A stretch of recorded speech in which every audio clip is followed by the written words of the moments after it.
கிருஷ்ணாய வாசுதேவாய தேவகீநந்தனாய ச நந்தகோபகுமாராய கோவிந்தாய நமோ நமஹ. அன்பார்ந்த கேப்டன் தொலைக்காட்சி நேயர்களுக்கு இனிய காலை வணக்கம். இன்று மங்களகரமான ஹேவிளம்பி நாம சம்பத்சரம் உத்தராயண புண்ணிய காலம் வசந்த ருது சித்திரை 29 மே 12 வெள்ளிக்கிழமை கிருஷ்ணபக்ஷம் த்விதியை திதி. அனுஷம் நட்சத்திரம் இரவு 7:53 வரை, பிறகு கேட்டை நட்சத்திரம். பரீகம் நாம யோகம், தைத்துளை நாம கரணம்.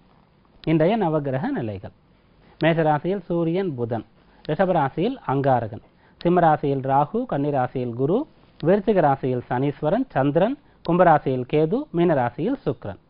இன்றைய தினபலன்: மேஷராசி அன்பர்களே, ராசிக்கு 8ஆம் இடத்துல சந்திரன் இருக்கார். சந்திராஷ்டம நாளாக இந்த நாள் உங்களுக்கு அமையுது. இரவு 7:53 வரைக்கும் சனியுடைய நட்சத்திர சாரத்தில் இருக்கார். அதன் பிறகு புதன் சாரம் கிடைக்குது. ஏறக்குறைய இன்றைய நாளுடைய பெரும்பான்மையான பகுதி நேரம் சனியுடைய சாரத்திலே இருக்காரு. சனியுடைய சேர்ந்து இருக்கார் சந்திரன். அஷ்டமஸ்தானத்தில் இருக்காரு. கவனமாக நிதானமாக செயல்பட வேண்டியது அவசியம். ராசியில சூரியன் உச்சம் பெற்று இருக்காரு. அதனால அதிகமான வேகம், முன்கோபம் போன்ற விஷயங்களை தவிர்க்கணும். அதே போல ராசியில சூரியன் புதன் சேர்ந்து இருக்காங்க. அதனால எதையுமே சமாளிக்கக்கூடிய ஆற்றல் பக்குவத்தோடு இருக்க வேண்டியது அவசியம். எதையும் சரியா புரிஞ்சுக்கணும், அவசரம் கூடாது, தவறாக எதையும் புரிஞ்சுக்க கூடாது, உணர்ச்சி வசப்படக்கூடாது, வீண் சந்தேகம் கூடாது. இப்படியாக கட்டுப்பாட்டோடு இருக்கும்போது இந்த நாள் உங்களுக்கு பயனுள்ள நாளாக அமையும். ரிஷபராசி அன்பர்களே, ராசிக்கு 7ஆம் இடத்துல சந்திரன் இருக்கார். 7ஆம் இடத்துல சந்திரன் வந்து ராசியை பார்க்கிறார். சந்திரன் ராசியை பார்க்கும்போது அவர் முயற்சி ஸ்தான அதிபதி.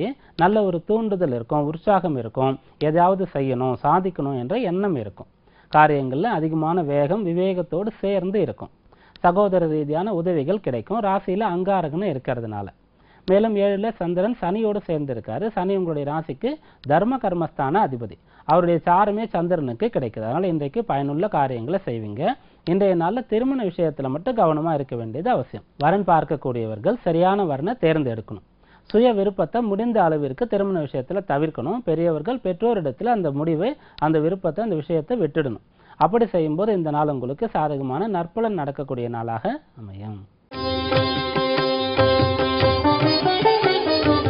மிதுன ராசி அன்பர்களே, ராசிக்கு 6ஆம் இடத்துல சந்திரன் இருக்கார். தனஸ்தான அதிபதி 6ஆம் இடத்துல சனியோடு சேர்ந்து இருக்கார். அப்படி இருக்கும்போது பண விஷயத்தினால பிரச்சனைகள் ஏதாவது இருந்தால் அதெல்லாம் இப்போது சரியாகும். முக்கியமான பொருளை தொலைத்து விட்டு தேடிக்கொண்டிருக்கீங்கன்னு சொல்லும்போது அது இப்போது உங்களுக்கு கிடைக்கப்பெறும். சந்திரனும் அங்காரகனும் பார்த்து கொள்றாங்க. 6, 12ஆம் இடத்துக்கு சம்பந்தம் ஏற்படுது. 6ஆம் இடத்து அதிபதி 12ல் இருக்காரு. தனஸ்தான அதிபதி 6ல் இருக்கிறாங்க. 2 பேரும் பார்த்துக்கிறாங்க. அதனால உங்களால் ஏற்பட்ட தவறு, பிரச்சனைகள் அதை இப்போது சரி செய்வீங்க.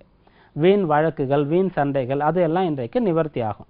அப்படியெல்லாம் எது உங்களுக்கு கஷ்டம் கொடுத்ததோ அது எல்லாம் இன்றைக்கு நிவர்த்தி ஆகக்கூடிய, நீங்கள் சந்தோஷமாக இருக்கக்கூடிய நாளாக இந்த நாள் அமையும். கடகராசி அன்பர்களே, ராசிக்கு 5ஆம் இடத்துல சந்திரன் இருக்கார். ராசிநாதன் சந்திரன் நீச்சம் அடைகிறாரு. அஷ்டமஸ்தான அதிபதி சனியோடு சேர்ந்து இருக்கார். புத்திசாலித்தனமாக நடந்து கொள்ள வேண்டியது அவசியம். எதையும் ஆராய்ந்து அறிந்து தீர விசாரித்து பிறகு முடிவு செய்யணும். பதட்டமான காரியங்களை தவிர்க்கணும். மனநிலை சாதகமாக இல்லாத போது முக்கியமான பணிகளை செய்யறதை நீங்க தவிர்த்துட்டாலே போதும், பிரச்சனை இருக்காது. கல்வியில அதிகமான ஈடுபாடு கொள்ளணும். கல்விதான் நம்மை கரை சேர்க்கும் என்றதை நீங்க நம்பணும். உத்தியோகம் செய்யக்கூடியதை விட செய்யும் தொழிலே தெய்வம்னு சொல்றாங்க. அந்த செய்யும் தொழிலால தான் நம்ம வந்து சாப்பிட்றோம், நம்ம குடும்பம் வந்து வாழுதுன்னு சொல்லி அந்த வேலையில ஈடுபாட்டோடு இருக்கணும். விருப்பு வெறுப்பு இல்லாம கடமையை ஆற்றணும். இப்படியெல்லாம் செய்யும்போது இந்த நாள் உங்களுக்கு பிரச்சனையற்ற, நீங்கள் பாராட்டு பெறக்கூடிய நாளாக அமையும். சிம்மராசி அன்பர்களே, ராசிக்கு 4ஆம் இடத்துல சந்திரன் இருக்கார். சுகஸ்தானத்துல சந்திரன் இருக்கார். விரயஸ்தான அதிபதி சந்திரன் நீச்சம் பெற்று இருக்காரு. ருணரோக சத்துருஸ்தான அதிபதியான ராசி அதிபதிக்கு பகை கிரகமான சனியோடு சேர்ந்திருக்கார். அல்ல இன்றைய நாள்ல தேவையற்ற விசாரத்தை கைவிடணும். எது நடந்ததோ அது நன்றாகவே நடந்ததுன்னு சொல்லக்கூடிய கீதையுடைய வார்த்தைகளை, பொன்மொழிகளை இன்றைக்கு நீங்க நினைவுல வைத்துக்கொள்ளணும். அதே போன்று நீங்க சந்தோஷமா சுகமாக ஓய்வாக இருக்கணும், நிறைவு பெறணும்னு சொல்லும்போது கூட நல் வழிகளை நாடணும். ஆலயத்திற்கு செல்றது, சத் சங்கம், பெரியவர்கள் நல்லவர்களோடு கூடி இருப்பது போன்ற விஷயங்களை செய்யணும். அல்லது படிக்கக்கூடிய விஷயங்களில் ஈடுபாடை வளர்த்துக்கணும். ஓய்வு நேரம் கிடைத்தாலும் கையிலே பொருள் இருந்தாலும் அதை நல்லவற்றிற்காக நீங்க செலவு செய்யும் போது இந்த நாள் உங்களுக்கு நன்மை நடக்கக்கூடிய நாளாக அமையும். கன்னியா ராசி அன்பர்களே, ராசிக்கு 3ஆம் இடத்துல சந்திரன் இருக்கார். லாபஸ்தான அதிபதி முயற்சி ஸ்தானத்தில் இருக்காரு, சனியோடு சேர்ந்து இருக்கார். என்ன விஷயங்கள்லாம் செய்தால் முன்னேறலாம், எதெல்லாம் செய்தால் தோல்வி கிடைக்கும், எது பயனற்றது எது பயனுள்ளதுன்றதை இன்றைக்கு நீங்கள் தெரிந்து கொள்வீங்க. சகோதர ரீதியாக ஏற்பட்ட விரோதம், சண்டை சச்சரவுகள் இப்போது சரியாகும். பிள்ளைகள் மூலமாக உங்களுக்கு இருந்த கவலைகள், மன வருத்தங்கள் சரியாகும். நம்முடைய குழந்தைகள் வாழ்க்கையில் முன்னேறிடுவாங்க, சாதிச்சிருவாங்க அப்படின்ற எண்ணம், அதற்கு உண்டான ஒரு சமிக்ஞை இன்றைக்கு உங்களுக்கு கிடைக்கும். நல்ல விஷயங்களை இன்றைக்கு நீங்கள் தெரிந்து கொள்வீங்க, தேவையில்லாத விஷயங்களை இன்றைக்கு கைவிடுவீங்க. அப்படியாக இன்றைக்கு நீங்கள் சமயோசிதமாக சாமர்த்தியமாக இருக்கக்கூடிய நல்ல நாளாக அமையும். துலா ராசி அன்பர்களே, ராசிக்கு 2ஆம் இடத்துல சந்திரன் இருக்கார். குடும்பஸ்தானத்தில் சந்திரனும் சனியும் சேர்ந்து இருக்கிறாங்க. முடிந்த அளவிற்கு பேச்சுவார்த்தையில் கவனமாக இருக்கணும். அவசரமான பேச்சு, ஆவேசமான பேச்சை தவிர்க்கணும். தேவையற்ற செலவுகளை தவிர்க்கணும். அனைவரையும் புரிந்து கொள்ள முயற்சிக்கணும் அல்லது அமைதியை காக்கணும். இப்படியாக இந்நாளில் நீங்கள் கவனமாக இருக்கணும். அனைவரையும் நட்பு ரீதியாக பார்க்கணும், சகோதர பாவத்தோடு பார்க்கணும். இது அவசியம். அதே சமயத்தில் ரொம்ப இலகிய மனது கொண்டு ஏமாந்து விடவும் கூடாது. சந்திரன் 2ஆம் இடத்துல நீச்சமாக இருக்கார். அவர் ஜீவனஸ்தானத்திற்கு அதிபதி. பிறருக்கு உதவின்னு சொல்லும்போது அவர்கள் கேட்டால் செய்யலாம் அல்லது உண்மையிலே தேவைப்பட்டால் செய்யலாம். போலியானவர்கள் இடத்திலிருந்து இன்றைக்கு நீங்கள் விலகி இருக்கணும். ஏமாற்றத்தை தவிர்க்கணும். நீங்கள் தவறு செய்யறதையும் தவிர்க்கணும். அப்படியாக மனக்கட்டுப்பாட்டோடு இருக்க வேண்டியது அவசியம். சரியான விஷயங்களை சரியான முறையில் செய்ய வேண்டியது அவசியம். அதற்கு இன்று காலை நேரத்திலேயே ஆலயம் செல்வது, பிடித்த தெய்வங்களை வழிபடுவது, பெரியவர்களிடத்தில் ஆசை பெறுவது, இதை செய்து இந்த நாளை தொடங்குவது விசேஷம். அப்படி செய்யும்போது இந்த நாள் உங்களுக்கு பயனுள்ள நாளாக அமையும். விருச்சிக ராசி அன்பர்களே, ராசியில சந்திரன் இருக்கார். பாக்யஸ்தான அதிபதி சந்திரன் ராசியில நீச்சம் பெறுகிறார். பொதுவாக பாக்யாதிபதினு சொன்னா அவர் கட்டாயமா நன்மையை செய்தே ஆகணும். அவர் ராசியில் நீச்சம் பெற்று இருந்தாலும் கூட அந்த ஸ்தான பலம் என்று ஒன்று இருக்கு. அதனால பாக்யாதிபதி என்ற முறையில அவர் சக்தி இல்லாமல் இருந்தாலும் கூட நல்ல எண்ணங்கள் தான் உங்களிடத்துல இருக்கும். அதாவது மனோ வலிமை இருக்கும். கஷ்டங்கள் இருந்தாலும் கூட இது தாங்க முடியும், எதிர்த்து போராட முடியும், வெல்ல முடியும், நாம் கரை சேர்ந்து விடுவோம், நம்மால சாதிக்க முடியுன்ற எண்ணம் இருக்கும். அப்படியாக மனோதிடம் உங்களுக்கு சிறப்பாக இருக்கும். தன்னம்பிக்கை இருக்கும். தாழ்வு மனப்பான்மை அகலும்.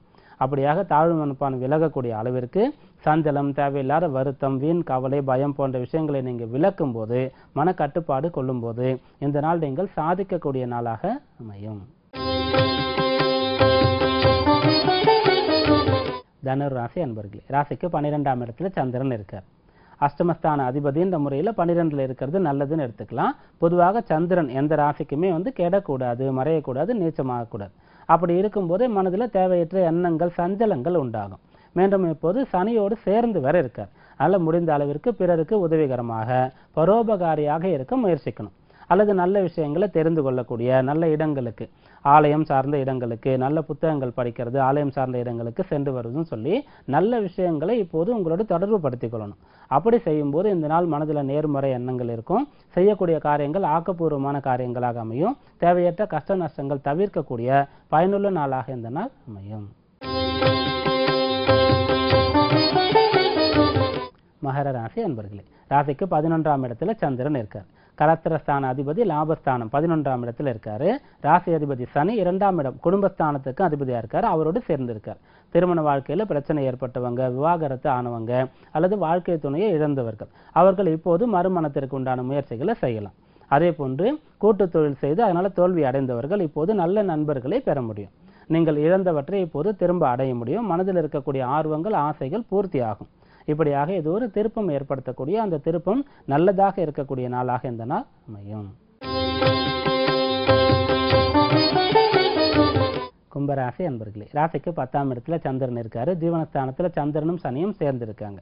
அப்படி இருக்கும்போது சந்திரனுக்கு சனியுடைய நட்சத்திர சாரமே கிடைச்சிருக்கு. அதனால உழைப்புக்கு அஞ்ச மாட்டீங்க. கடுமையாக உழைக்க தயாராக இருப்பீங்க. எவ்வளவு வேணாலும் உழைக்கலாம், ஓய்வு தேவையில்லை. எனக்கு தூக்கம் பசியெல்லாம் முக்கியம் கிடையாது. ஆனால் வாழ்க்கையில் உயரணும், நான் கொண்ட கொள்கையில் நான் ஜெயித்து காட்டணும், இப்படி என்ற ஒரு தன்னம்பிக்கையான விஷயங்கள் இப்போது உங்களிடத்துல இருக்கும். மன உறுதி இருக்கும், மனோதிடம் இருக்கணும், சாதிக்கணும், உயரணுன்ற எண்ணம் இருக்கும். உங்களை பார்த்து பிறர் இப்போது வியக்கக்கூடிய அளவிற்கு உங்களுடைய நடவடிக்கைகள் இருக்கும். அனைவருக்கும் வழிகாட்டக்கூடிய அளவிற்கு இப்போது சிறந்த செயல்பாடுகள் உங்களிடத்திலிருந்து வெளிவரும். அப்படியாக இது ஒரு ஆக்கப்பூர்வமான நாளாக உங்களுக்கு அமையும். மீனராசி அன்பர்களே, ராசிக்கு 9ஆம் இடத்துல சந்திரன் இருக்கார். சனியுடைய சாரத்தையும் சேர்க்கையையும் பெற்றிருக்கார். அப்படி இருந்தாலும் ராசிக்கு குரு பார்வை கிடைக்குது. முயற்சி ஸ்தானத்தில் அங்காரகன் இருக்காரு. சூரியன் உச்சம் பெற்றிருக்காரு. இதெல்லாம் உங்களுக்கு சாதகமாக இருக்கு. 12ல கேது இருக்கிறதும் 9ல சனி சந்திரனுடைய சேர்க்கை இருக்கிறதும் பெரியவர்களுடைய ஆசை கிடைக்கிறதும் பெரியவர்களுடைய அறிவுரையை நீங்கள் ஏற்றுக்கொள்வதும் உங்களுக்கு நல்லதாக அமையும். முடிந்த அளவிற்கு ஆன்மீக ஈடுபாட்டை வளர்த்து கொள்ளணும். பிறருக்கு உதவி செய்யணும். நீங்க என்ன பண்றீங்களோ அதுல முழுமையான ஈடுபாட்டோடு இருக்கணும். கல்வி பயிலக்கூடியவங்க அதுல மட்டுமே கவனமாக இருக்கணும். நம்மால முடியாது அப்படின்ற எண்ணத்தை கைவிடணும். நம்மாலையும் முடியும், அனைவருமே கடவுளால படைக்கப்பட்டவங்க தான், எல்லாராலையும் எல்லாரும் முடியும், அந்த விஷயத்தை இப்போது நீங்க மனதில் உறுதியாக பதித்து கொள்ளும் போது இந்த நாள் தேவையற்ற பிரச்சனைகளை தவிர்க்கக்கூடிய நீங்கள் உயரக்கூடிய நல்ல நாளாக அமையும். இன்றைய ஜோதிட தகவல். சொந்த வீடு அமைவதற்கு சுயஜாதகம் எப்படி இருக்கணும், என்னென்ன கிரகங்கள்லாம் வீட்டுக்கு வந்து காரகமாக இருக்கு, என்னென்ன ஸ்தானங்கள் பலமாக இருக்கணும், இதை பார்த்துட்டு இருக்கோம். அந்த வகையில் அங்காரகன் சுக்கிரன் இந்த கிரகங்கள் பலமாக இருக்கணுன்றதை பார்த்துட்டோம். ஸ்தானங்கள்னு சொல்லும்போது லக்னத்திலிருந்து ஒருவருடைய சுயஜாதகத்தில் லக்னத்திலிருந்து 4ஆம் இடம் பலமாக இருக்கணும். அப்படி இருக்கும்போது ஒருவருக்கு சொந்த வீடு அமையுன்றதை பார்த்தோம். பிறகு 2ஆம் இடம் பலமாக இருக்கும்போது சொந்த வீடு அமையுன்றதை பார்த்தோம். இதற்குண்டான காரணங்களையும் பார்த்துட்டோம். அடுத்ததாக லக்னத்திலிருந்து 12ஆம் இடம் பலமாக இருக்கும்போது சுப ஆதிபத்தியம் சுப பலம் பெற்றிருக்கும் போது ஒருவருக்கு வீடு அமையும். இது எப்படின்னு பார்க்கும்போது 12ஆம் இடம் அயனசயன போகஸ்தானம் சொல்லப்படுது. ஒருவருக்கு இந்த வீடு யோகம் தான். வீடு, மனை, திருமண வாழ்க்கையில் மனைவி, குழந்தைகள், பெரிய பதவி, இதெல்லாம் ஒருவர் அனுபவிக்கக்கூடியதாக இருக்கு. இதெல்லாம் ஒருவருக்கு மன நிம்மதி நிறைவு கொடுக்கக்கூடியதாக இருக்கு. ஒருத்தர் அதை ஆண்டு அனுபவிக்கக்கூடியதாக இருக்கு. இதெல்லாம் 12ஆம் இடம் பலமாக இருக்கக்கூடியவருக்கு கிடைக்கும். அதனால எடுத்துக்கலாம். அடுத்ததாக ஒருவருடைய லக்னத்துல 4ஆம் பாவம் அந்த இடத்திற்கு 9ஆம் இடம் பாக்யஸ்தானமாக 12ஆம் இடம் அமையுது. அதனால அந்த வீடு கிடைக்கக்கூடிய பாக்கியம் ஒருத்தருக்கு இருக்கா அப்படின்னு பார்க்கறதுக்கு 12ஆம் இடத்தை எடுத்துக்கலாம். அதனால 12 பலமாக இருக்கக்கூடியவர்களுக்கு வீடு அமையும். அதன் பிறகு 12ஆம் இடம் சொல்லக்கூடியது ஒருவருடைய செலவை குறிக்குது. ஒருவர் அதிகமான பொருள் செலவு செய்து வீடை வாங்குவாரா என்று பார்ப்பதற்கு 12ஆம் இடத்தை பார்க்கலாம். அதன் பிறகு 12ஆம் இடம் ஒருவர் தன்னுடைய இருக்கக்கூடிய இடத்தை விட்டு வேறு இடத்துக்கு குடி போகிறத குறிக்கிறது. பலமாக இல்லாத ஒருத்தர் தான் அப்படி போகணும், சொந்த ஊரை விட்டு சொந்த இடத்தை விட்டு. அந்த இடம் பலமாக சுப ஆதிபத்தியம் பெற்றிருக்கும் போது சொந்த வீடு அமைஞ்சிடும், அந்த வீட்டிலே இருப்பார். இதற்காக பார்க்கலாம். இப்படியாக ஸ்தானங்கள்னு சொல்லும்போது 4, 2, 12ஆம் இடம் பலமாக இருக்கும்போது ஒருவருக்கு சொந்த வீடு அமையும். இன்றைய தினபலன் ஜோதிட தகவலை பார்த்தோம். மீண்டும் நாளை சந்திப்போம். நன்றி, வணக்கம்.